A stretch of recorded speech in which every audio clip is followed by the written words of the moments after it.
अब क्या होगा बेटे, अग्रवाल जी इस 8,000 रुपये को लेकर,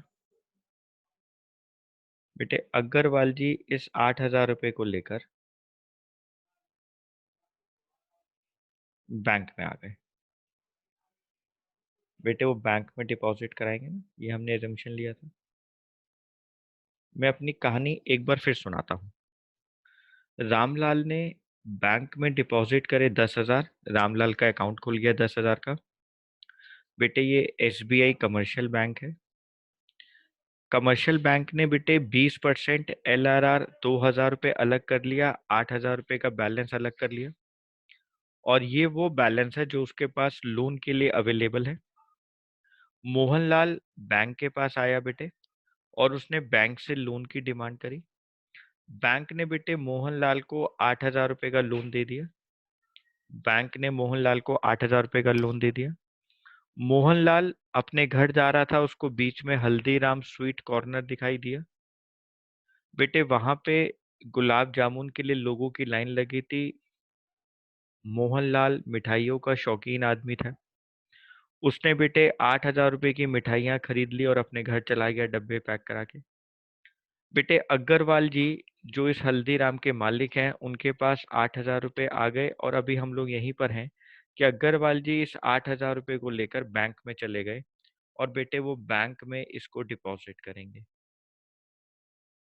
बेटे अग्रवाल जी अपने इस 8,000 रुपये को बैंक में डिपॉजिट करेंगे। बेटे बैंक ने यहाँ पर अग्रवाल जी का भी 8,000 रुपये का अकाउंट खोल दिया। अब जैसे बैंक के पास 8,000 रुपये आए, बेटे बैंक क्या करेगा, उस 8,000 में से लीगल रिजर्व रेशो 20% की अलग कर लेगा, 1,600।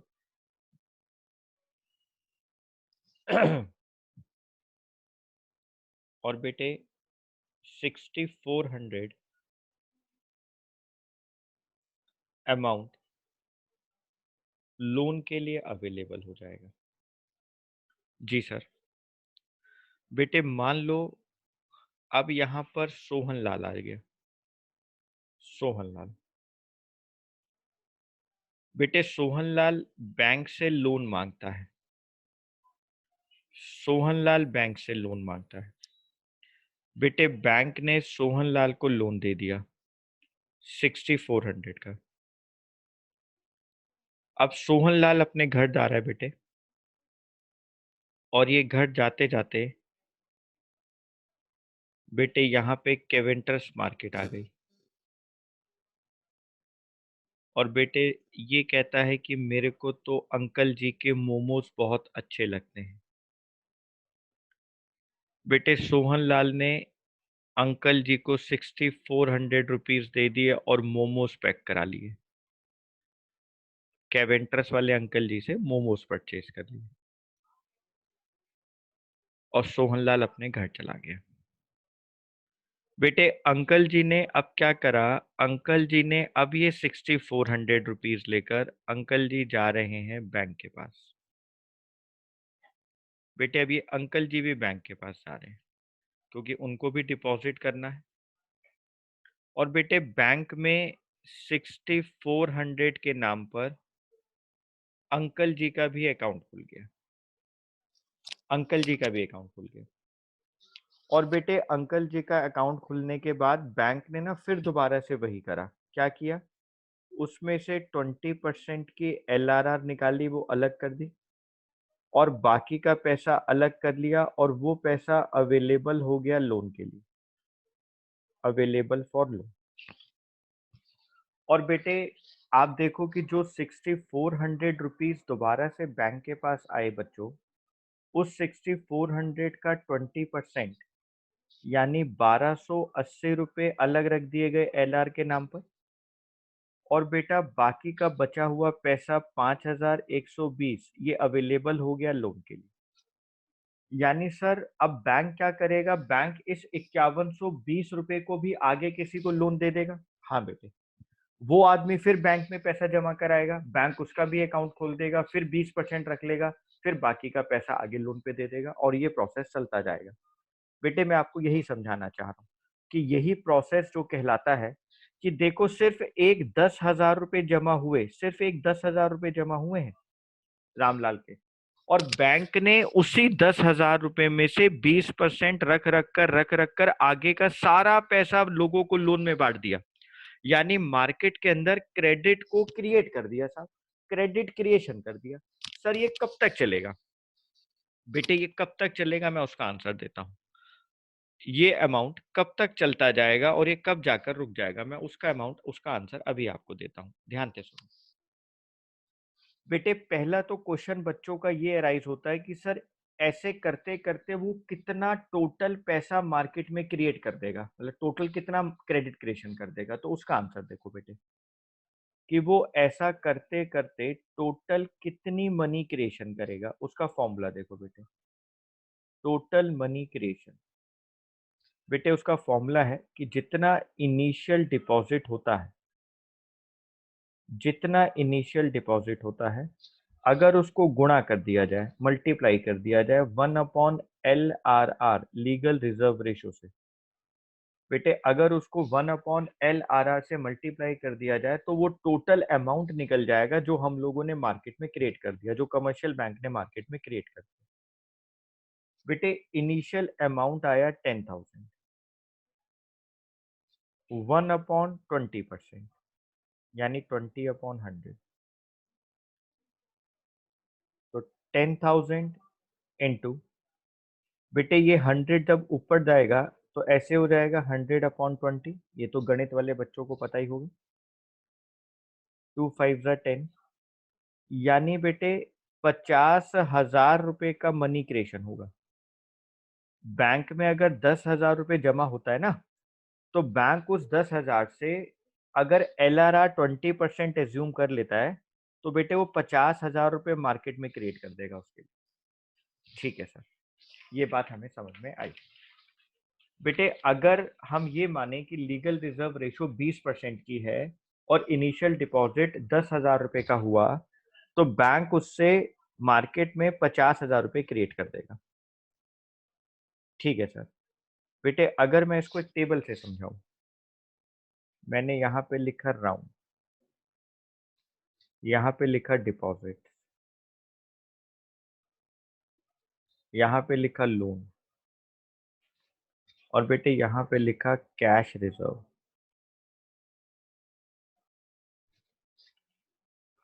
इनिशियल डिपॉजिट हुआ 10,000, ये हमने 20% माना था LRR,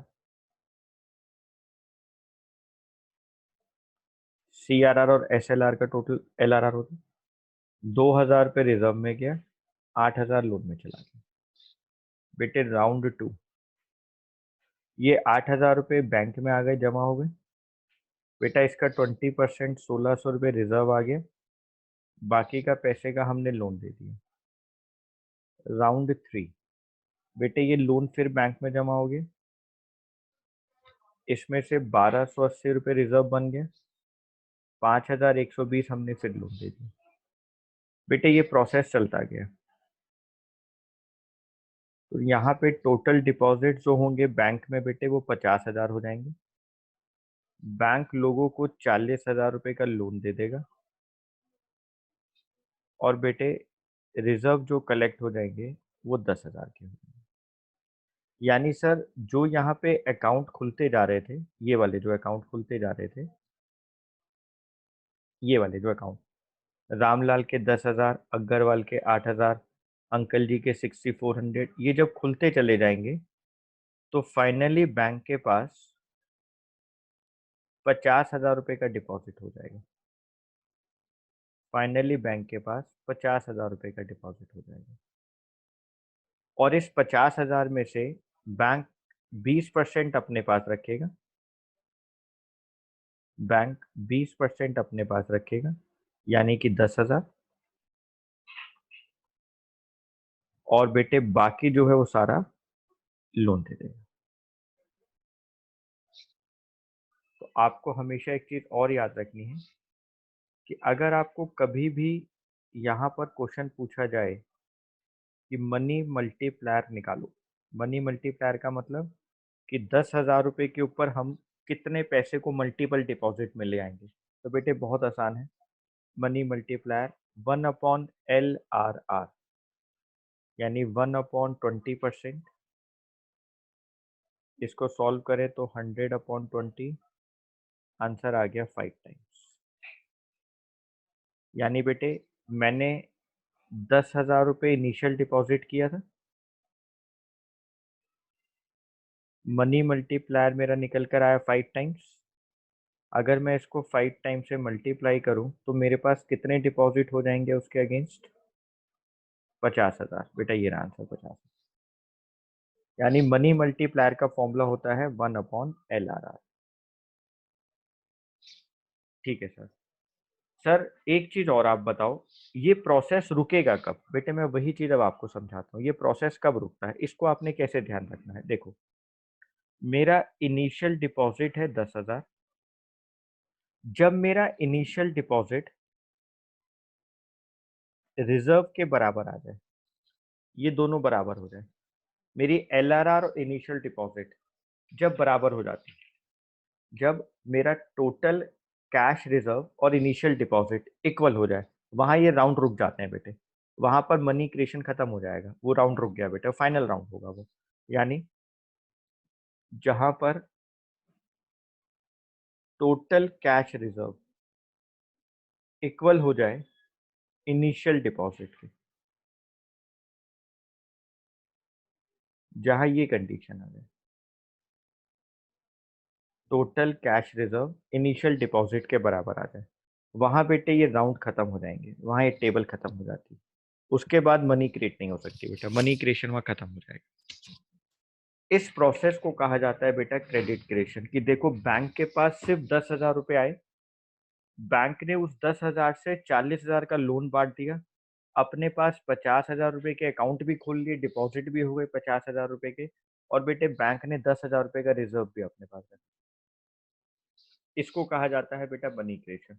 अब आप सोच के देखो, छोटी सी बात सोच कर देखो, क्या बैंकों के पास 10,000 रुपए आते हैं? बेटे बैंकों के पास तो हजारों करोड़ों रुपए आता है। अब आप सोचो बैंक उन हजारों करोड़ों रुपए से कितना ज्यादा मनी क्रिएट कर देता होगा, लोगों को कितना लोन दे देता होगा, कितने रिजर्व बैंक के पास होते होंगे। तो बेटे ये एक छोटा सा प्रोसेस था जिससे हमने आपको ये सिखाया है कि बैंक्स किस तरीके से मार्केट में मनी को क्रिएट करते हैं या क्रेडिट को क्रिएट करते हैं। इसको कहा जाता है क्रेडिट क्रिएशन। अगर किसी को डाउट है तो बेटा मुझसे पूछ ले।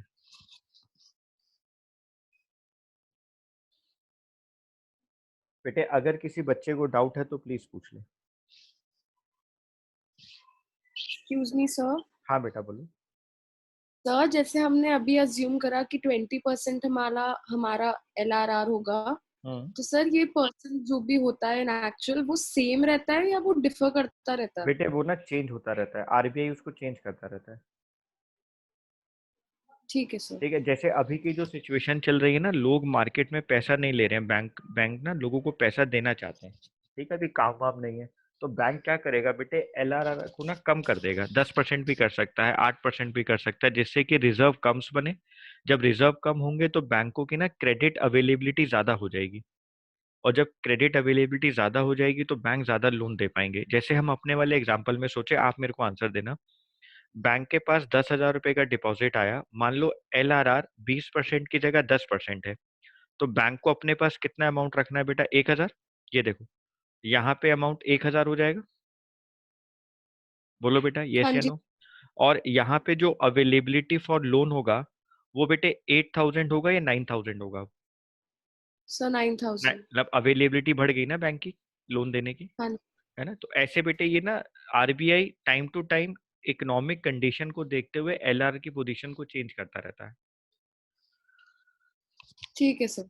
ठीक है, और कोई डाउट बेटा किसी को?